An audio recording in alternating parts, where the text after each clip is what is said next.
Hello, everyone, and a very warm welcome to today's panel discussion. We are here to talk about something truly transformative: AI, global platforms, and the future of tech. I started working in IT over 15 years ago, moving from banking, telecom, and now gaming, which means that I've seen a lot of change and have written code that no longer exists. But what kept me going was consistent excitement to explore. I'm Sarbpreet Kaur, and I'm super excited to be your host today for this discussion where we explore, what are we exploring? The evolving tech landscape. I'm joined on stage with three incredible panelists, each bringing unique perspective to our discussion. We will start with their introductions, and in the end, if time permits, we will have a Q&A after our discussion. If not, you are more than welcome to visit our booth, and one of our panelists will be there to answer your questions. Before we start, let me bring up the pictures. Oh, here we are. Oh, we are sitting in a different order, but you can match the face. Before even jumping into introductions, I would like to share about something interesting that has happened with Kindred. With the merger of Kindred and FDJ, we are now FDJ United. Kindred, as you know, has been a pioneer in digital gaming with multiple reputed brands like Unibet, known for its innovation and player-centric approach across global markets. FDJ has a rich heritage as France's leading gaming operator, built on trust and extensive network. Now, as FDJ United, we bring the best of both worlds, combining digital expertise with operational excellence to create a stronger, more innovative, and globally connected gaming leader. If you're curious to learn more about our journey, feel free to check our LinkedIn page or visit our website. The QR codes are up on the screen. All right, let's begin by getting to know our panelists. Please welcome our first speaker, Ashwini.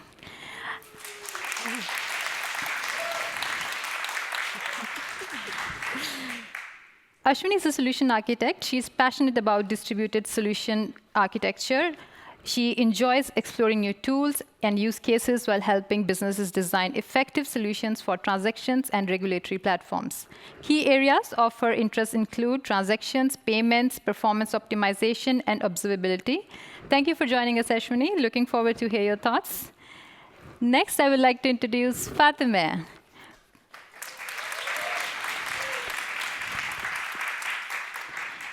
Fatemeh has 20 years of experience in software engineering. She specializes in building scalable, high-performance solutions and aligning technical roadmaps with business goals. Lately, her focus has been on productionizing machine learning models and integrating AI into platforms. She is passionate about technology, tech leadership, and AI-driven innovation. Great to have you with us, Fatemeh. We are excited to hear from your experience. Thank you. And finally, we are joined by Abigail. Abigail has a PhD in computer science. She has published over 20 scientific papers in the area of software quality. Her current role is test automation manager. She takes pride in applying the scientific techniques that she used during her academic days to add value to FDJ United. Abigail, you have traveled from Malta to be with us today. Yeah. So glad to have you here, and we are eager to hear your perspective. Now it's time for the discussion, and let's start with global platforms. So let's hear it from you first, Ashwini. So what is a global platform, and how it contributes to a multi-branded company like FDJ United? Thank you, Sarbpreet, for the first question and kind introduction. So global technical platform, in simple word, we can say it is a technological framework that integrates with various tools, services, or components, or third-party services as well to build our products that offer our customers diverse gaming experience globally. Global is our ambition. Around the globe, we want to offer our products, but today I would like to emphasize we offer our services only in regulated market. For example, France, Netherlands, Sweden are few to highlight. So the key of our platform is a customer-centric focus. What that means, I will explain bit by bit. So customer-centric focus is a key of our platform, which aims to deliver features towards our customer where they can have a smooth and engaging experience on our site, via multiple multiple channels and multiple brands. Channels like, for example, mobile, web, apps, for example. And brands, we have many brands. Some few to highlight is Unibet, Otto, Maria Casino, things like that. In our platform, we have versatile product offering.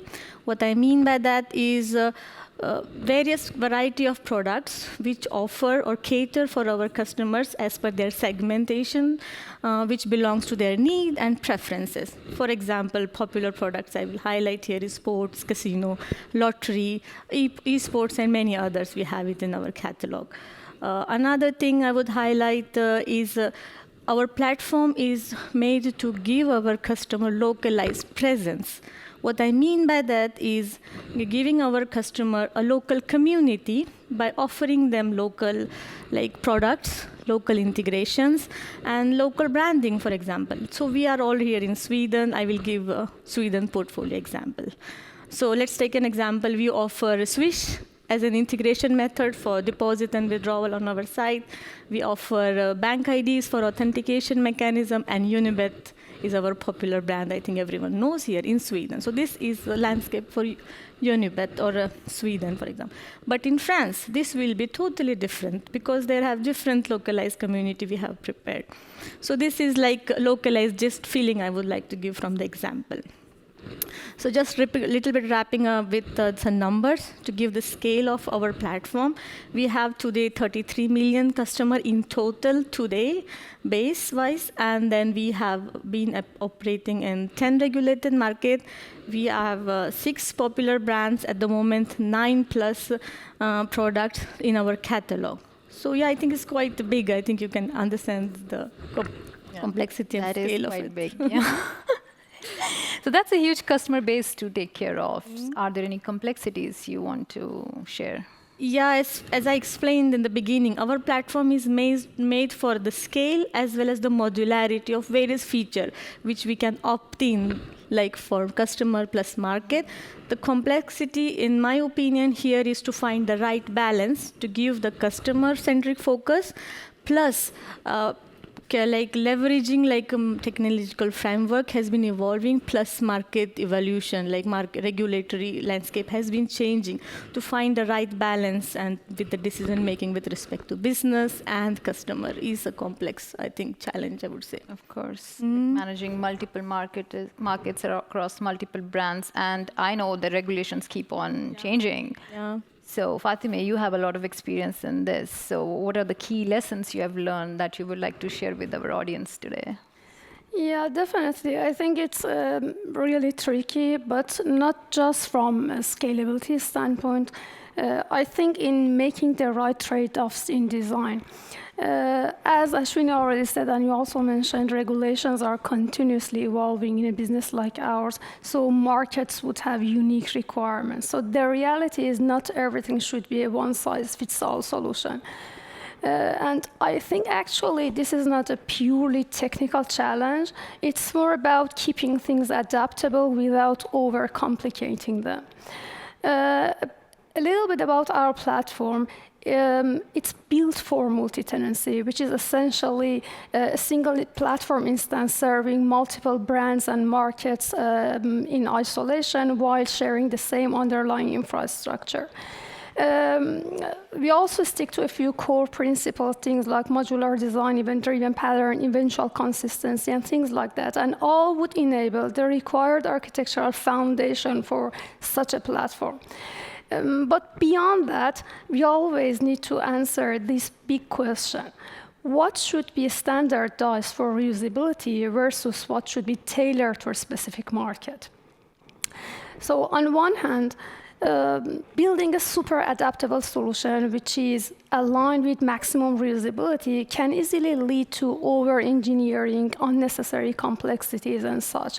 And on the other hand, short-sighted solutions can also lead to costly redesigns in multiple iterations. So here, the key is finding that sweet spot, basically, where we can have the core platform, which is solid, robust, reusable, and we still keep room for enough flexibility to manage market-specific variations. You also mentioned regulation shifts. I also want to add something there.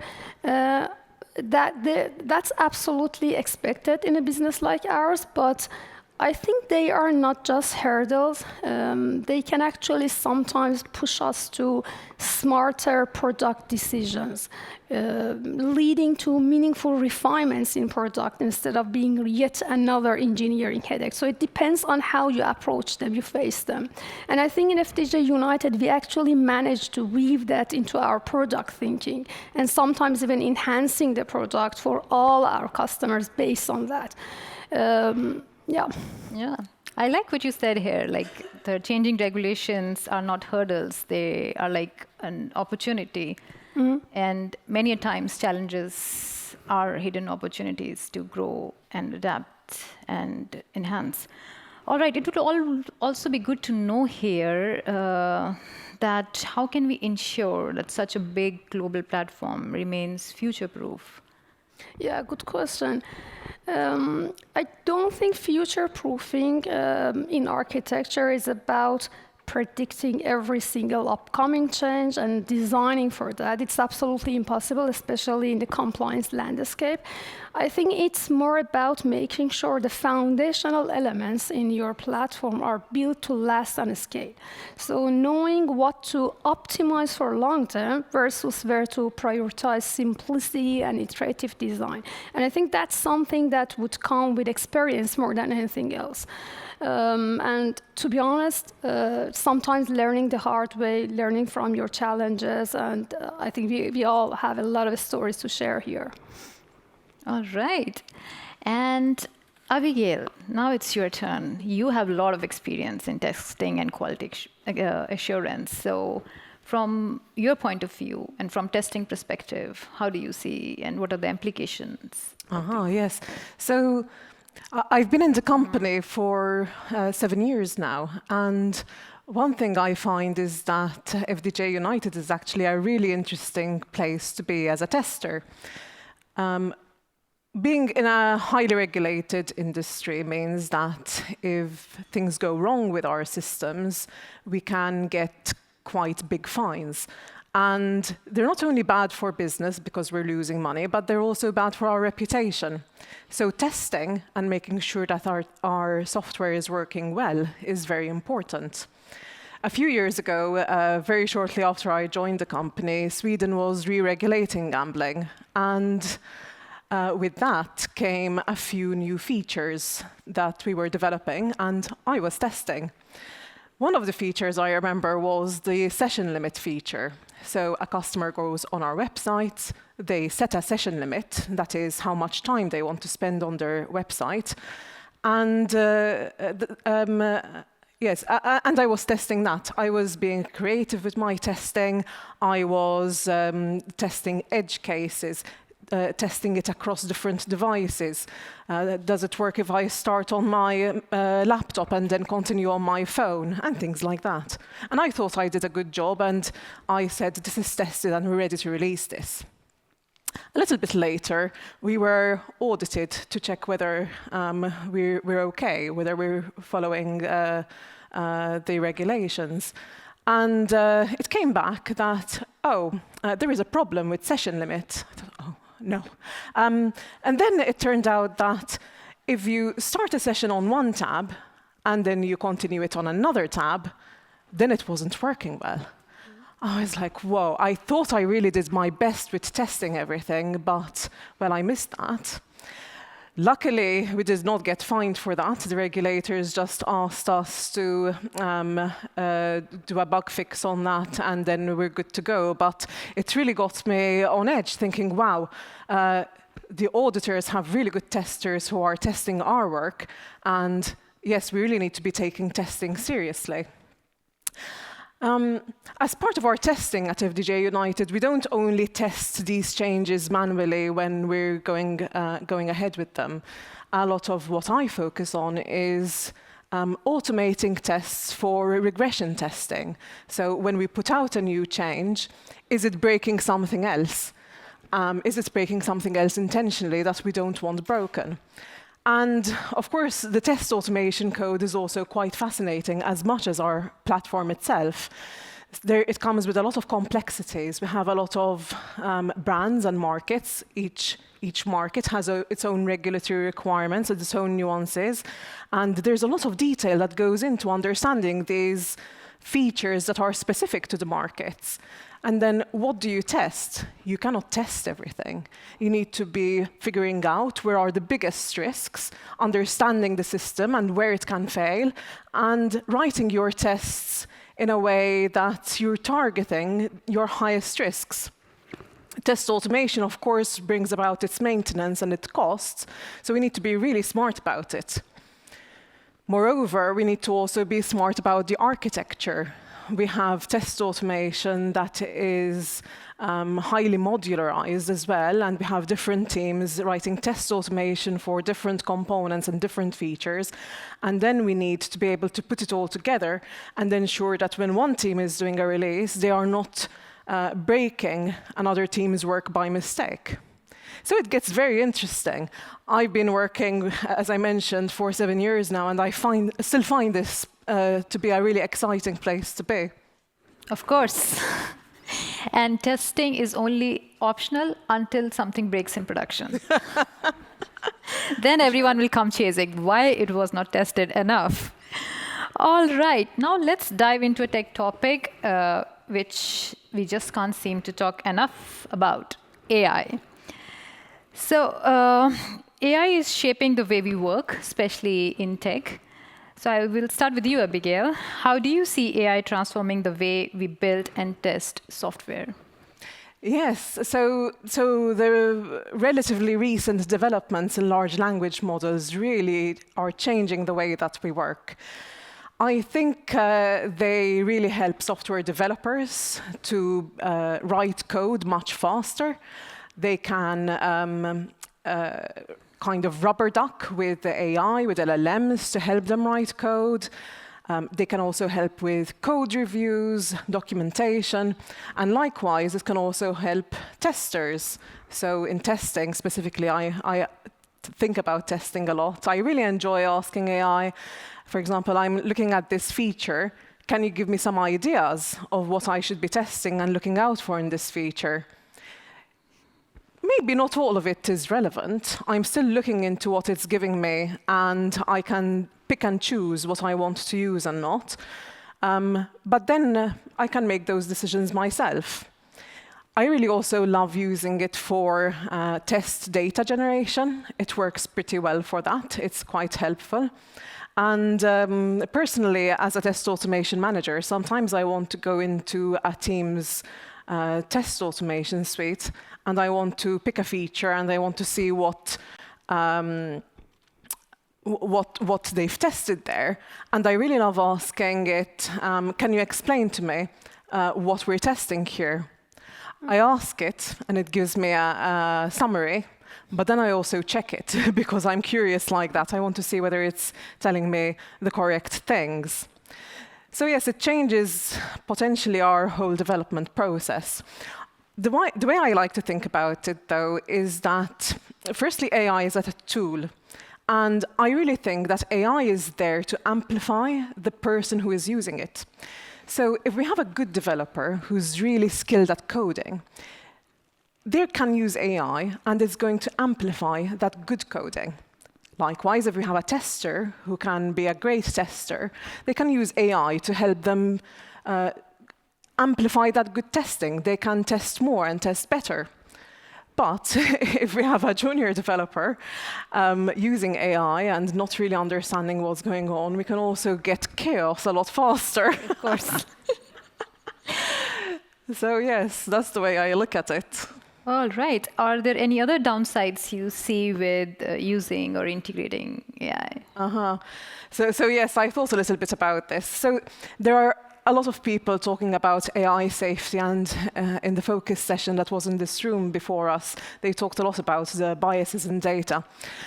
I can give you my 2 cents from a software testing perspective, and I also have a background in usability and UX.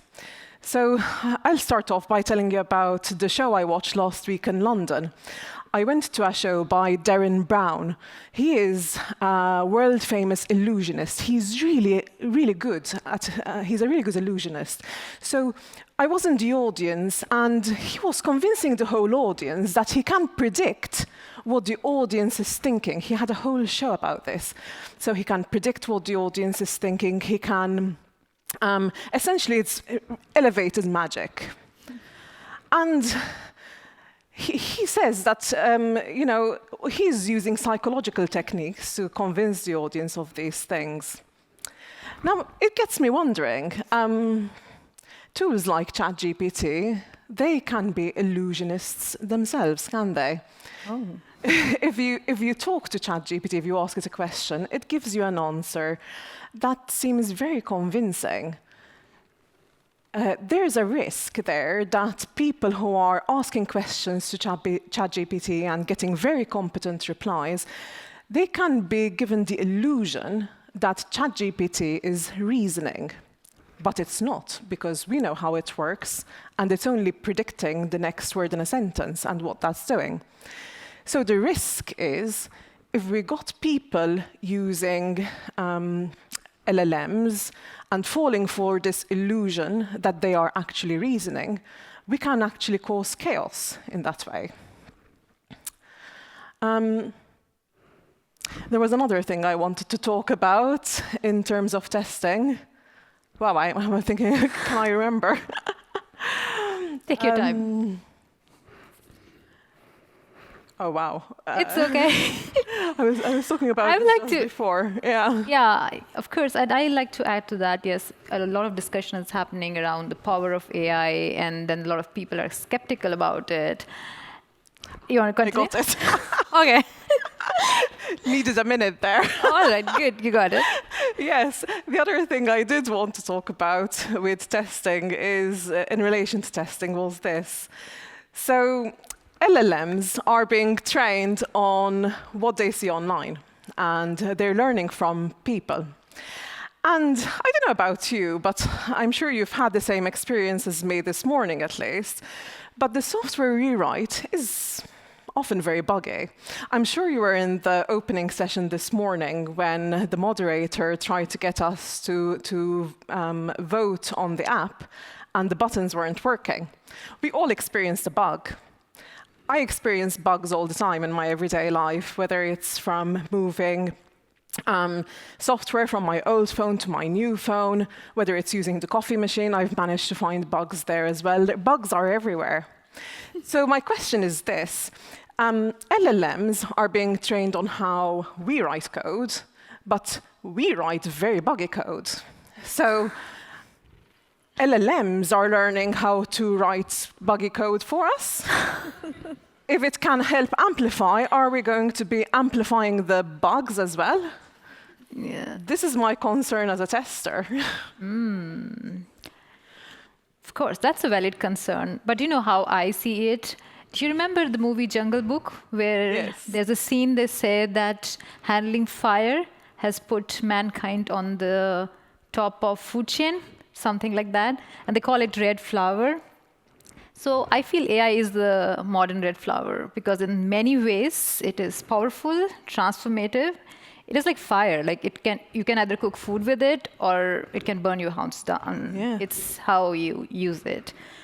All right. While we are discussing power of AI, one area where it is making a big impact is user personalization. And I would love to hear from Fatemeh that how do you see AI enhancing user experience? Yeah, great question. Like you said, personalization has been a major focus across industries, and in gambling, it's no different. In FDJ United, AI is at the core of how we optimize customer experience, whether it's casino or sportsbook or lottery, basically. To understand how it plays out, let's look a little bit more closely to sportsbook product. Sportsbook at its core is about letting customers bet on a wide range of events, mostly a sports event, whether it's the match result, goals, fouls, or player performances. And the potential winning for the customer would be based on the probability of the occurrence of the event. Here, AI shapes much of the customer experiences, from how content is organized to what is actually recommended to the customer. So it dynamically adjusts sports, leagues, bet types, kind of everything that the customer sees in the site or app, even reordering these items here and there, refining the search rankings. All in order to make sure that the content is most relevant for the customers. It also extends to recommending specific offerings to the customers, kind of like a pre-baked bet, which is most relevant for the customer. Whether it's a single bet, combo bet, bet builder, different types of bets. And AI does this by analyzing both emerging trends and, of course, each customer's historical behavior. In casino, it works the same way. I will skip details. AI helps surface the most relevant games to the customers, making the game discovery effortless and seamless for the customers. All right, AI is powerful, we all agree, but with great power comes great. Good, you're awake. So how do you ensure AI personalization is aligned with responsible gaming and compliance? Yeah, that's really important question. All of these basically operates within a solid framework of responsible gaming and compliance. So we basically keep that separately. We have dedicated AI-driven responsible gaming models, continuously monitoring customers' behavior, flagging anything unusual. So any sudden spike in customers' betting activity, unusual patterns, any sign of problem gambling would result in flagging the customer. And if that's too severe, depending on the risk level, that might also result in one or the other form of automatic intervention by the system, like capping or limiting how much customer can spend in our platform. We also have affordability checks aligned with local regulations in markets, in which in some markets basically, we check customers' income level. We match that with how much customers is spending or losing in our platform. And again, if do not match beyond a certain level, that might also result in applying some restrictions in customers' account. Beyond AI, we offer a wide range of responsible gaming tools.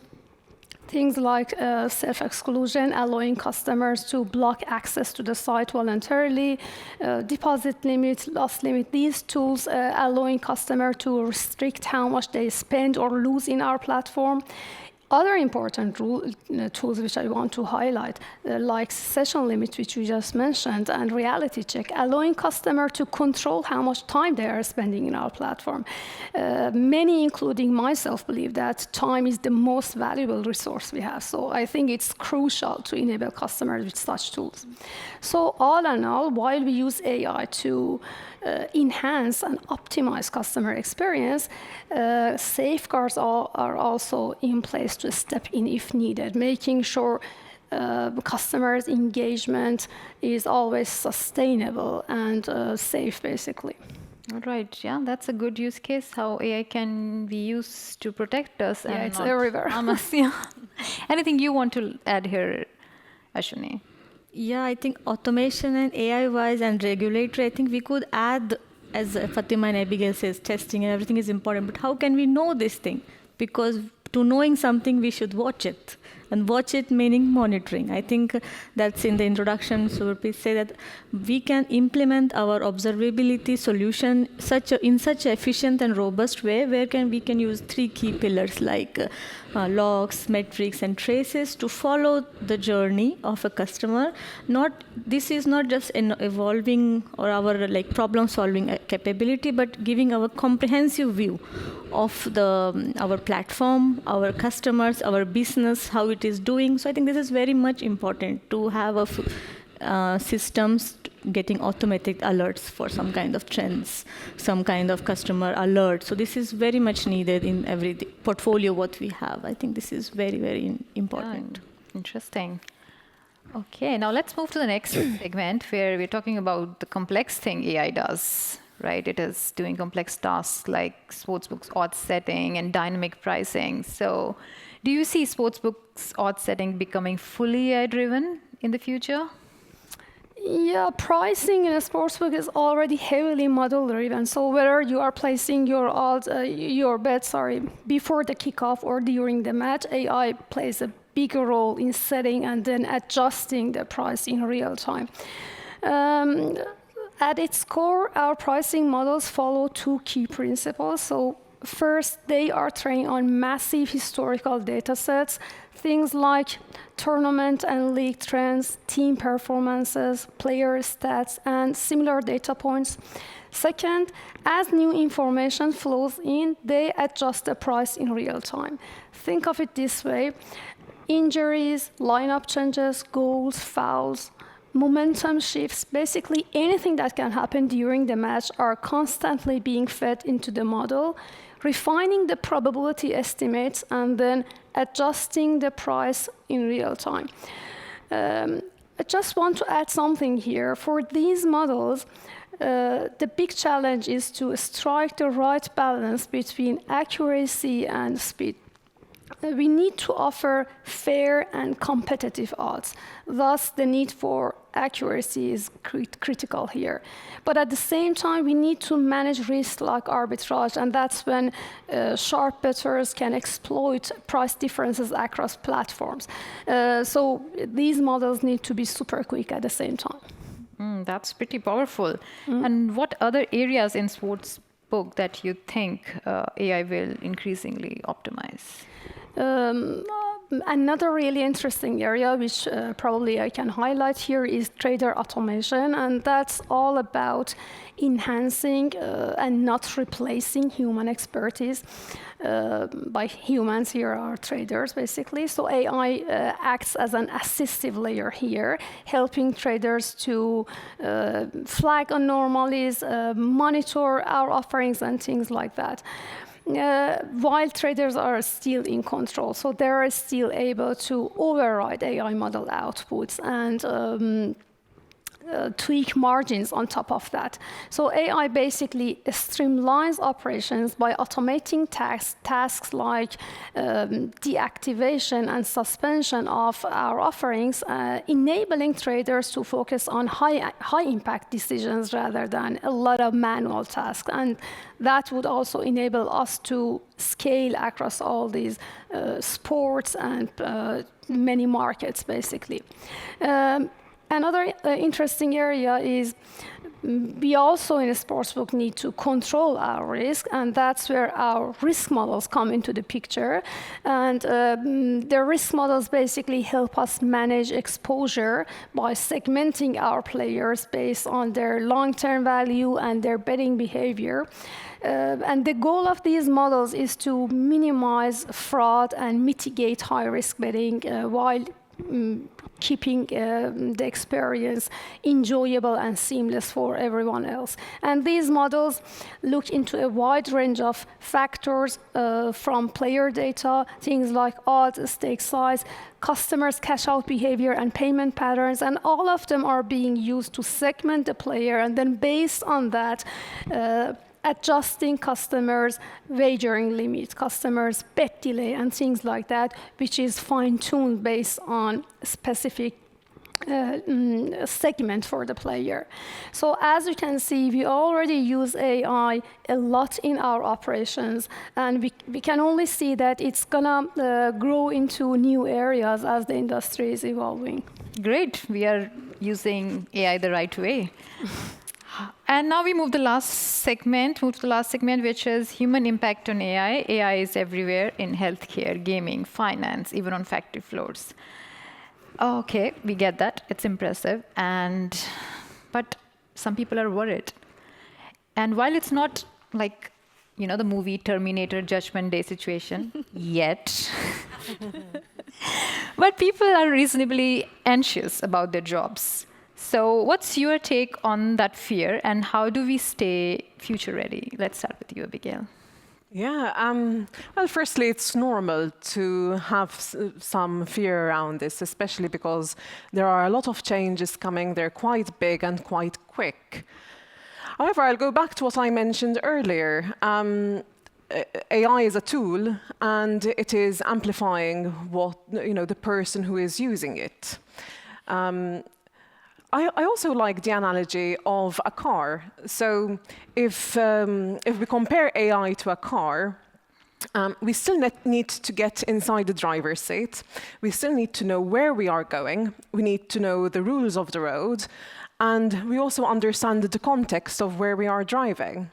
If you put a toddler behind the car, that can lead to chaos. And I also like thinking of it in terms of calculators.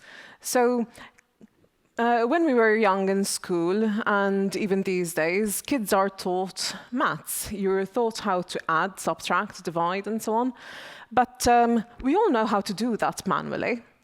But if I need to add something up, I just quickly go on my calculator. Now I even have it on my watch. And it just lets me do the operation I know how to do. It helps me do it quicker. But I still need to know what I'm doing for it to be useful. I think about AI in this way. So I think we are still going to need quite a lot of expertise in software development, in testing, in business, and in all of the areas. But AI can help us do things quicker. Yeah. But we still need the human oversight and the human factor to give it the context, to actually reason, and all these things that humans can do that the robots can't yet. Yes. All right. Anything you want to add to this? I totally agree. I just want to add this. I think you don't need to master AI to stay relevant. Probably it's just enough to know enough to work with it and collaborate with it effectively. And I think that's going to help to avoid panicking at least. And keep that positive attitude toward AI, I think. At least that's what I'm trying to do. All right. How about you, Ashwini? What are your thoughts on this? Yeah, my thoughts are like we should keep using AI to enhance our learnings. That's the key here. And use it as an opportunity. That's important. Fear is other way, but we should use it as an opportunity and then rely on our experience to design a solution, or any problem-solving capability is important. Experience is important here, like Abby has explained, the Fatemeh has explained. To design something based on experience, and then which leads to a solution, which is not black box, it's a white box. What is black box and white boxes? We should know how are you traveling, how you have been reached here, why, and what is the reason. So this is this key here, to follow the path in a simple way, and then use AI to just enhance your learning and trust your own experience is the ingredient, I would say, to take away for today. Great, very valuable insights there. We have few minutes, so we can take a couple of questions from the audience. Do you have any questions?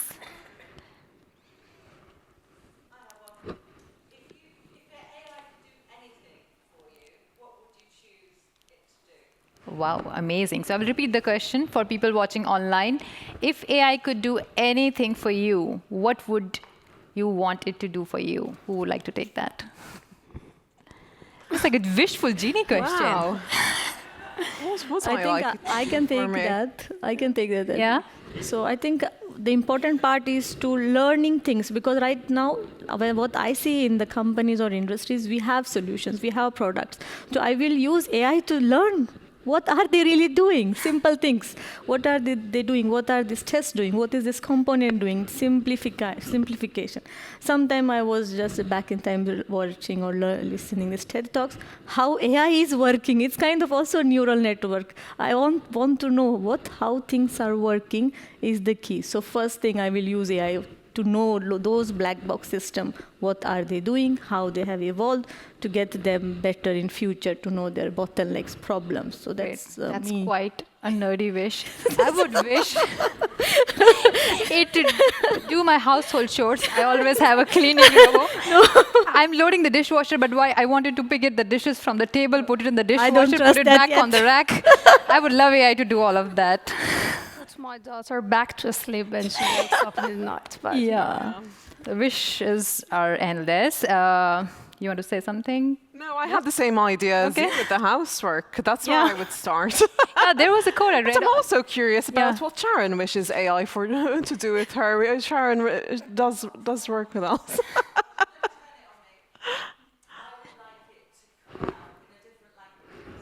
Oh, that's beautiful. That's good. So the response from one of our audience is that they want AI to translate the language we're speaking to a different language, and that way we can speak any language.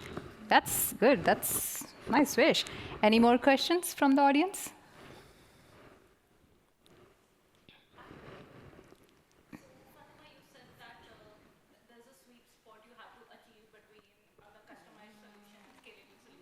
yeah.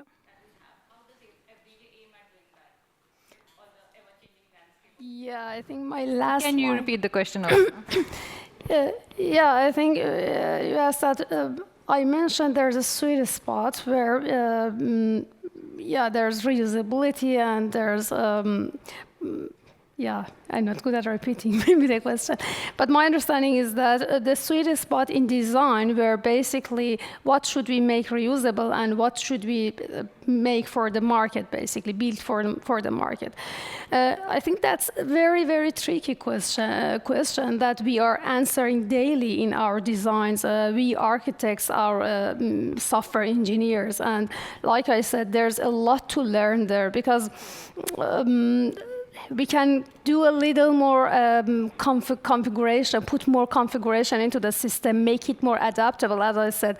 And then it might become too costly, and then it's not even reusable. Who is gonna make it configure that product? So then, okay, we learn that. Okay, next time let's not do that. So let's build that specifically for this market, and then the other market, and then okay, there's a lot to reuse here. Then what should we do? So we are constantly learning, and that's something, like I said, that you are gonna learn as you experience that. Okay, don't jump into making super adaptable. It might not. It might be a little bit too early, and we have done that in some of our domains. Let's say, on the other side, we have made market-specific solutions, and we ended up reusing that, which we are not ready there, so we needed a lot of redesigns and such. So yeah, it's a really, really tricky question to answer. You need to be familiar with a lot of tools in your toolbox, different design patterns and different technologies and things like that. That helps. All right. Before we close, I will love to share a thought with you, which I kind of believe in and realized while preparing for this. Is AI is often seen as a force shaping our future, but in reality, it reflects the values of those who build it. Ultimately, it's people like you and I who are shaping AI. The future of AI isn't written yet, and it is ours to shape. So, let's ensure we guide it in ways that are ethical, inclusive, and human-centered. How do we do that? Let's keep exploring, questioning, and shaping tech that makes the world better together. On that note, I will like to wrap up this panel discussion. A big thank you to our amazing panelists and to you all.